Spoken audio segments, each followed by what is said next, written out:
rastreros, todos vais a ir al calabozo, todos, no quedará nadie. Silencis que ens permeten entendre la realitat del nostre present. Silencis que parlen, que donen respostes, de com, atenallats per aquesta por, un poble sencer pot romandre passiu o fins i tot ser partícip de l'esfondrament de la seva pròpia història més recent.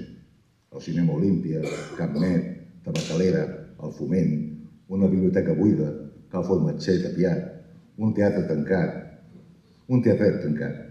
Silenci.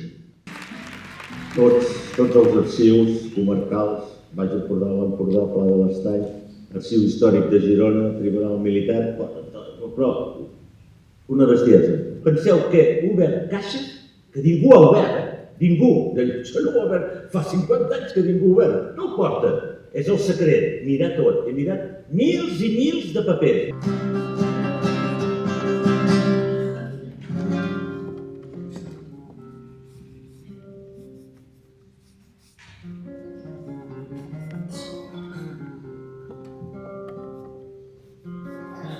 Són històries, anècdotes, però que els explicava com estava sol.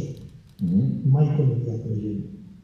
Les anècdotes de la guerra... Esperaven que digués ningú... a última hora, per ell? No. Depenia. La podia explicar si venia al tema.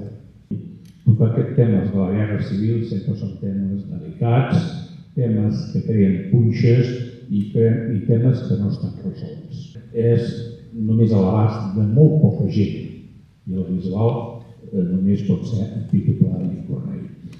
Que el poble de la Bisbal reconegui i agraeixi l'enorme dedicació que han fet en Pitu i l'Ignasi, que, com diria en Jordi Frigola, això no es paga només amb diners.